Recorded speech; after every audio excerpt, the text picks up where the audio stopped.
ঘাসের জমি ঘিরে দিতে গিয়ে আজকে যোগের মুখোমুখি হতে হলো আমাদের। হ্যালো এভরিওয়ান, আসসালামু আলাইকুম। I hope you are doing well. আমার কাছে জীবনটা অনেকটা একটা সংগ্রামের মতো। কখন কোন পরিস্থিতির মুখোমুখি হতে হবে সেটা আসলে আগে থেকে কেউ বলতে পারে না, তাই সবসময় একটু প্রস্তুত থাকতে হয়। আমরা ঘাস লাগিয়েছি ঠিকই, কিন্তু সেই ঘাসগুলোকে টিকিয়ে রাখার জন্যও তো একটা ব্যবস্থা করতে হবে। আমাদের ঘাসের জমির চারপাশে যে নেটগুলো লাগানো ছিল সেগুলোর অবস্থা অনেক খারাপ হয়ে গিয়েছিল। অনেক দিনের বৃষ্টিতে বাঁশের খুঁটিগুলো পচে নষ্ট হয়ে গেছে, তাই এবার আর বাঁশের খুঁটি না দিয়ে আমরা সিমেন্টের পিলার দেওয়ার সিদ্ধান্ত নিয়েছি। কারণ আমাদের এই ঘাসের জমিটা একদম মাঠের মাঝখানে। আমাদের ছাগল গাড়ল তো সুযোগ পেলেই ঢুকে পড়ে, তার উপর আশেপাশের মানুষের গরু ছাগলও যদি ঢুকে পড়ে তাহলে এত কষ্ট করে লাগানো ঘাসগুলো শেষ। সব সময় তার জমির পাশে বসে পাহারা দেওয়া সম্ভব না, আমাদের আরো অনেক কাজ আছে। তাই নতুন নেট আর সিমেন্টের খুঁটি দিয়ে জমিটা সুন্দর করে ঘিরে দেওয়াটাই সবচেয়ে ভালো ব্যবস্থা। তবে এই জমিতে কাজ করতে গেলে আরেকটা জিনিসের জন্য সবসময় প্রস্তুত থাকতে হয়, সেটা হলো যোগ।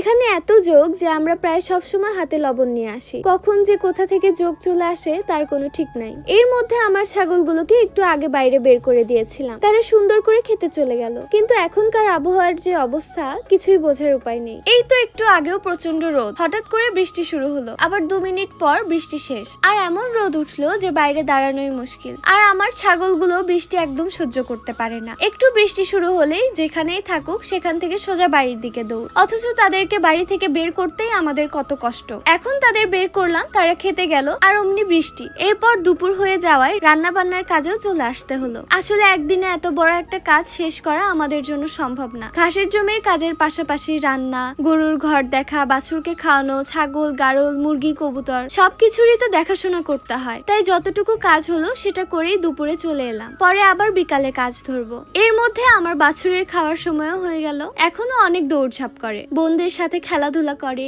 অনেকেই জানতে চান আমাদের এই গরু দিনে কত লিটার দুধ দেয়। আলহামদুলিল্লাহ এখন বাছুরকে খাওয়ানোর পরও 20 লিটার প্লাস দুধ দেয়। তবে শুধু গরুর জাত দেখেই যে বেশি দুধ পাওয়া যাবে বিষয়টা কিন্তু এমন না। গরুর প্রধান খাবার হচ্ছে ঘাস। আমরা অবশ্যই স্বাস্থ্যের জন্য দানাদার খাবার দিই, কিন্তু মেইন খাবারটা হচ্ছে ভালো মানের ঘাস। আর দুধের পরিমাণ নির্ভর করে গরুর খাবার, বয়স, জাত, বাচ্চা দেওয়ার সংখ্যা, অনেক কিছুর ওপর। আমাদের এই গরুটাই যখন প্রথম নিয়ে আসি তখন 12 থেকে 14 লিটারের মতো দুধ দিত। এরপর একটা বাচ্চা হওয়ার পরে 16 লিটার, আবার আরেকটা বাচ্চা হওয়ার পরে 18 লিটার পর্যন্ত দুধ দিয়েছে। আর এখন আলহামদুলিল্লাহ 20 লিটার পর্যন্ত অনায়াসে চলে আসে, তাও বাছুরকে খাওয়ানোর পর। তবে আমরা এখনো সব দুধ দহন করি না। প্রথম 40 দিন পর্যন্ত বাছুরকে আমরা ইচ্ছা মতো দুধ খেতে দিই। এই সময়টাতে তার প্রধান খাবারই হচ্ছে দুধ। তো আজকের ভিডিওটা ছিল এ পর্যন্তই। সবাই ভালো থাকবেন, সুস্থ থাকবেন। আল্লাহ হাফিজ।